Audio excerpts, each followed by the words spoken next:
All right, good morning. We are here at the Apis Rescue Louisville Beekeeping and Research Conference, and all the volunteers are showing up, and we're getting ready to get started here. So I've got my t-shirt, got to get my name tag, and head on up to the area upstairs. But the sun's not quite out yet.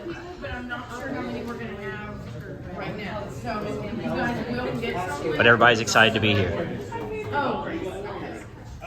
Your badge contents, don't lose this badge, your meal ticket, and your door prize, I believe, are in there. We'll find out. Now, review the chain of command. Melissa Ledford, where are you? Right here. She is our volunteer coordinator. She's going to be the one that chases around to make sure everyone is where they're supposed to be today. Behave yourselves. Good. Yes, behave yourself. Upstairs getting things set up. And there's the world famous Dave Hansberry ignoring me.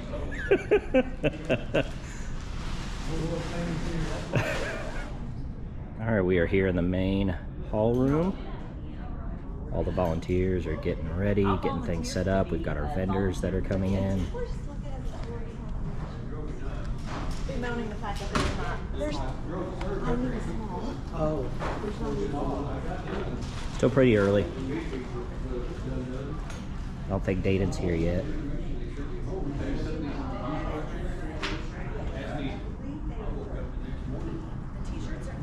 Pretty exciting. We're gonna have some world-class speakers here today. Can't wait to pick their brains. Yeah. Who's going to be manning this table?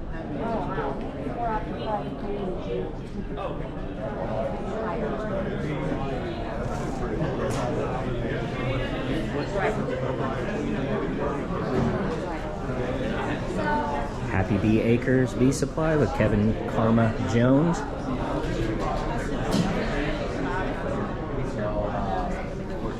Comfort Pro, premium beekeeping suits, and of course, Chris is here with Data. KSBA booth. Jake Barker.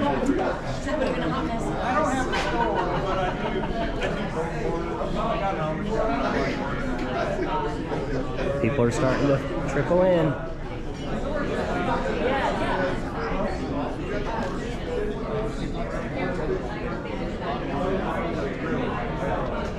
We've got 3 presentation rooms here. So this is the main hall where I'm volunteering for the day. There's Chris with Apis Rescue. Say hello. How are you? Good. Anything you want to tell us about Apis Rescue? Give us a little bit of background. Put me on the spot. We are a nonprofit organization whose main focus is research, education, and community. Awesome. This is our first event, and we have a pretty good turnout, and we're very proud of it. Okay. All right. Thank you, Chris. Appreciate it. Thank you. I was having those forms that I could put in.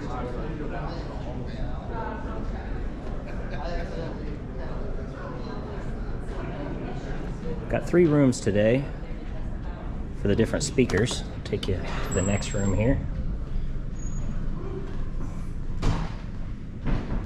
This is at the U of L conference is the location. So we've got a nice room here, smaller room. And all these are going to be recorded too, so we'll be able to get access to them later, all the different speakers. But it's going to be a lineup of world-class speakers here. Super, this is really geared more towards scientific and research. So it's going to be very, very technical in nature, which I'm super excited about. And then we've got the 3rd room over here.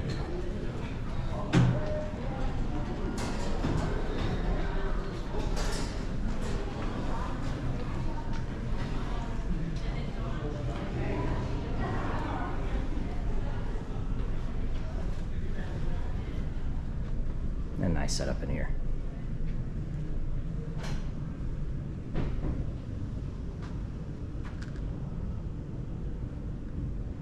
Really is a nice facility, really geared towards this sort of a smaller conference.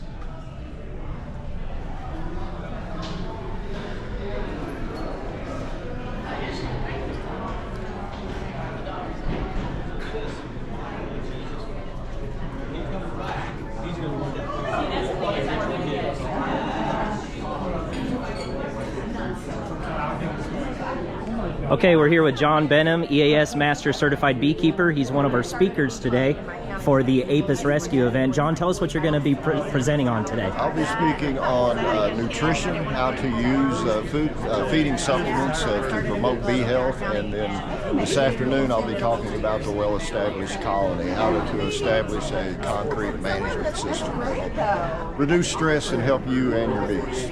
All right, fantastic. We're really looking forward to it today, John. Thank you. Thank you. Okay, we're here with Clarence Collison, and he's going to tell us what he's going to speak on today for the Apis Rescue.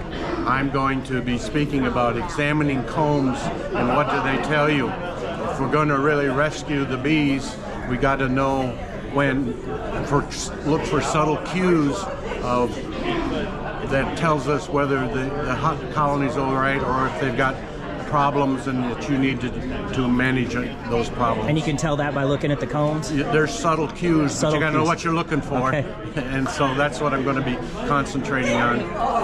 Fantastic. Really looking forward to it. Good. Thank you, Clarence. All right, we're here with Kent Williams, EAS Master Certified Beekeeper, and he's going to tell us what he's going to be presenting on today. Okay, the first presentation is about growing your bee yard, growing your bee business. It's about how to expand, different methods, different opportunities for expansion of your numbers, and it will involve every way that you can increase your numbers of bees and how to keep your numbers static from one year to the next, or at least do the best you can. It's about growing your apiary. The second thing I'm speaking on this afternoon is beekeeping, the perfect beekeeping model versus the practical beekeeping model. And it will probably deal more with toys than anything else. Okay. Because being practical, toys are nice, but they don't feed the bulldog. Right. So that's what I'm speaking on. Can you tell us real quickly about your bee school that you have in April every year?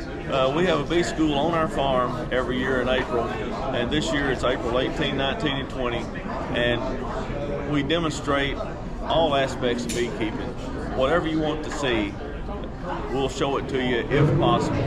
I'm hoping we wouldn't be able to show anything like American foul brood, but if we find American foul brood, nobody wants to see that. You'll learn how to detect it and how to deal with it. Awesome. We do intense hive inspections, advanced hive inspections, pointing out things that you look out for, and it's mostly about recognizing problems and fixing them, knowing how to fix them.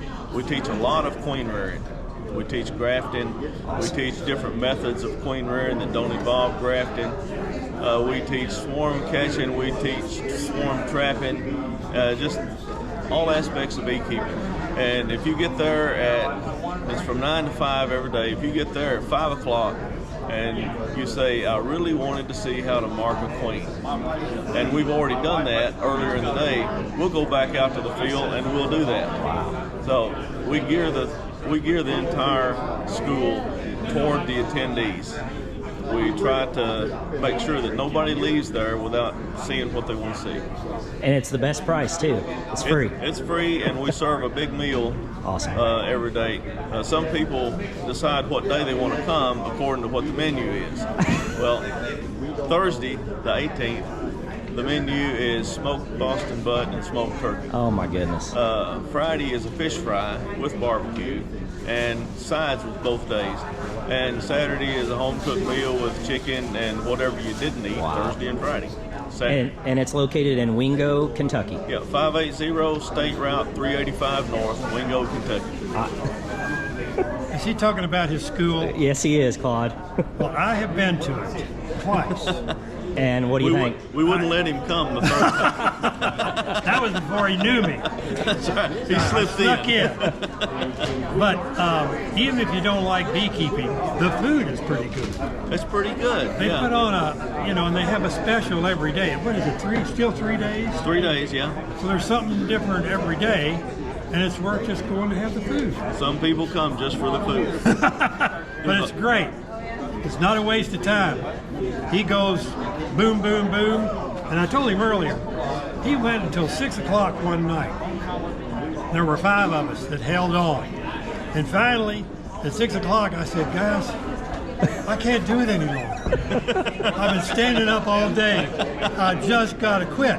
And I left. I don't know. They might have still been there, as far as I know. I think that night lasted until about 11 o'clock. Inspecting in the dark, you know? Well, they wound up with us lighting a bonfire and playing music around it. Oh, that's awesome. Well, now if I'd have known that, I'd have stayed. And if you love camping, there's a campground. You can camp on site. Yeah, you camp on site on our farm. There's 40 acres on that particular farm. Surely you can find some place to camp. I think I may have to go. It's fun. All right. It's a lot of fun. Okay, thank you, Kent. Looking forward to hearing you speak today. Thank you.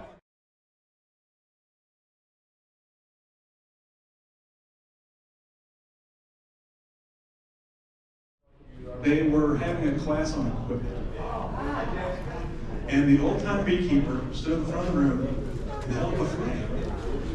And he said, I put the nails here, and I put the nails here. And that was the whole class. That was it. And I remember looking around and seeing all these other people with $1,000 of equipment and bees coming their way, and that was their education. So it was apparent to me we had an education problem pretty early on. Now, why the specific conference exists? There was a sold-out conference in Nashville about a year ago, and I was mad because I wanted to go to it. It sold out in like 3 days, something absurdly short, and it had the great speakers Clarence Collison and John Benham. Clarence, how long have you been in bees, around bees? 50 plus years? Just a beginner. Just starting. Clarence is the emeritus professor of entomology and the department head of plant pathology as well. And also he spent time at Penn State in the extension department there. An exceptionally experienced beekeeper. I am super thrilled to have him with us here today. And with that, I'll hand this over to Clarence. Thank you, Jay. It's a pleasure to be here. Drone-sized cells. You can see the 2 areas that were damaged, and when they repaired that damage, they took the worker-sized cells and replaced them with drone-sized cells, as you see here. Well, unless you're wanting to produce a lot of drones, this is an undesirable comb to have in your brood nest. All right. Why examine brood patterns? I made the statement that most of your subtle cues associated with problems in the hive are found within the brood nest. So why examine brood patterns? First of all, it gives you the overall condition of the colony. But I want you to generate a kind of a gut feeling. Is the population balance okay in your particular hive? If it's not, that tells you there's been a break in the brood rearing cycle. And if you sense there's been a break in the brood rearing cycle, then you need to try to identify what caused that break in the brood rearing cycle. This is just an example, just to give you a feel.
Certified Master Beekeeper.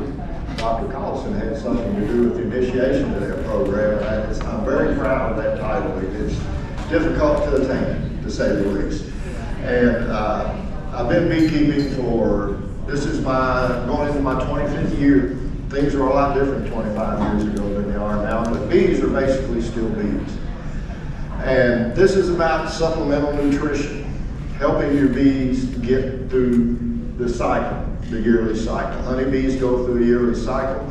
We're going to talk about that a little bit, how bees recognize food. And one of the most important things we need to realize when we're feeding bees, nature provides a reward for bees that feed on their flowers. That's the sugar that's in there. So we need to understand that when we're feeding pollen subs and whatever, to put something in there that will attract the bees to feed on it. Because the honeybee gets into the bloodstream, the honeybee has a heck of a time trying to fight that. It doesn't have the white blood cells like we have to fight that. And that's why they stop. This is pollen. Anybody collect pollen and sell it? We don't have enzymes in our bodies. You can tell people that say, well, I want to buy pollen bees, and well, you don't have enzymes in your body that will digest that. It'll give you a little fiber. If you want to, you need some fiber in your diet, that's true. But that's about all it will do for you. And it's a volatile. It is. Honeybees, it doesn't last but for several days, the effectiveness of it. And that's why honeybees make bee bread out of it. They try to get a little bit longer use of it. Now, these are the parts that they're made up, and basically what a pollen grain is a gamete. All this is to protect and nurture this gamete, and part of a cell for fertilizing the plant that it goes to. Grow up management, and this is, I'm Dr. Leonard Davis, veterinarian here in Louisville, and also EAS certified master beekeeper, and I'm going to go ahead. I can make this work. Oh, hang on.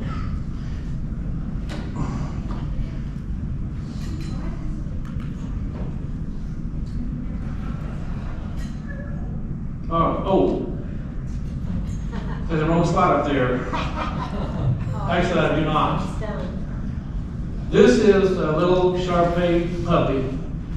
And it has extreme dermatitis and infection, secondary bacterial infection. There's a primary cause of this problem. Anybody know what it is? It's mange. What causes mange? Mites. It's got demodectic agariasis, also called red mange. The new product is coming out, and I don't even know if does anybody know in Kentucky, if you buy the product kit in Kentucky, in Man Lake anywhere? Amaflex? Cog, you know? But, so, you, slowly but surely, you're getting approval from each state to use this product. It's anthrax in a gel form, and you have to have this dosing gun. It's really made for the commercial beekeeper because you have to buy a whole bunch at one time, but it's not cheap, okay? And it's a fast treatment, and the dosing gun delivers 3 mLs with each trigger pull. There's 2 doses, you have to use 2 doses per brood box, which means you got to pull boxes apart and do 2 strips each box. And so it's a total of 4 per double stack. No honey supers, personal protective equipment, and you must have a certified applicator's license to be able to use it. A private license for that to be able to use it. And if you decide you want to demonstrate it at your meetings, you have to have even a more restricted license, like an applicator license, which is for a professional, and it's really a big long test. Yeah. Those certification things, Kentucky has several going on now, and we've done some in Wood County. We've got ours in Wood County already to use the product. But the program that's in Kentucky that is designed for this has absolutely nothing at all about this product in it. So your extension agent, whoever does it for you, is going to have to get someone to come in and talk about it, or they can talk about it. We had our state apiary, Sammy Potter, actually zoomed in with us to do it and got certified to do it privately. And I'm soliciting people for answers as to what perfect beekeeping is, because I've never got there. I've gotten to some aspects of beekeeping that may appear to be perfect. I've had hives that if you looked at them from the road, you'd think, man, that guy's a perfect beekeeper. But if you open the hive up, you realize this guy ain't got any bees. And that means that you gotta be good at what you do. Learn how to control mites. If you control mites, it'll go a long way toward controlling some of the other problems, bacterial and viral. Clarence is going to give a talk later today on the relationship between varroa and viruses. You need to be there for that talk. That's something that is under the radar for most beekeepers, me included. But keep your varroa under control. Learn how to recognize bacterial disease problems in the brood, European foul brood, parasitic mite syndrome. Learn how to recognize that and learn how to fix it.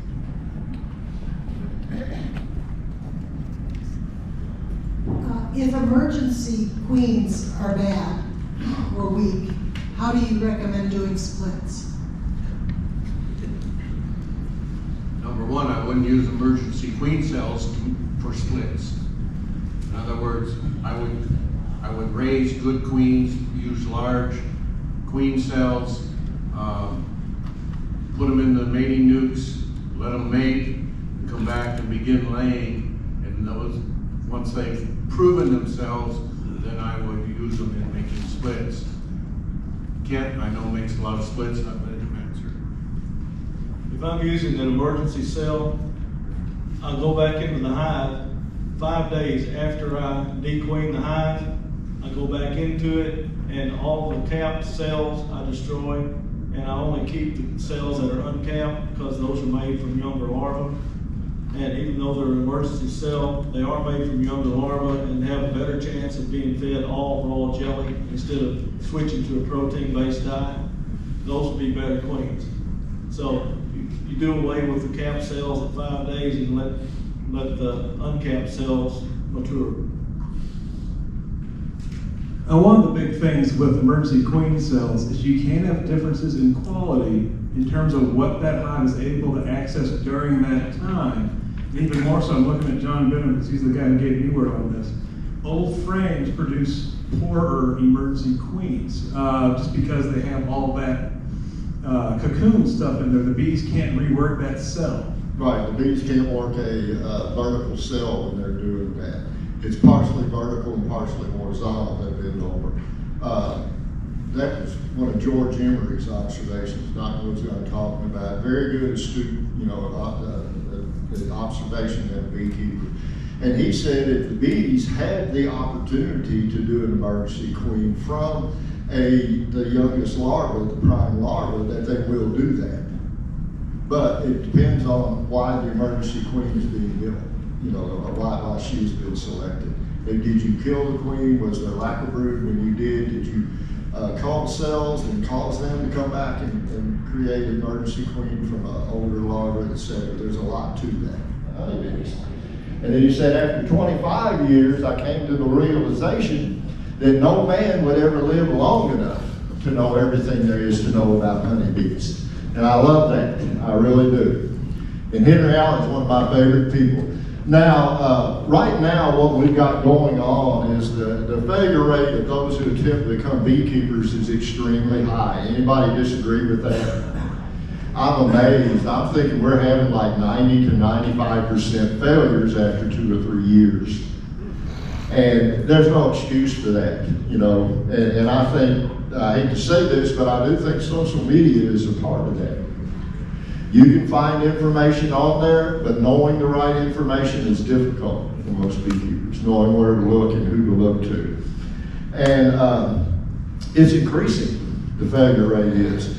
And there's many obvious reasons for the high rate of failure, with all of them pointing to the beekeeper. That's the #1 stressor of honeybees. And the absence or dumbing down of preparation leading the way. Have you ever heard the phrase, you don't have to do all that? You ever heard that? Most of the time you do. Half of the brooding season, and pupae were killed occasionally, but the adults were immune to this virus, so it was strictly a brood disease.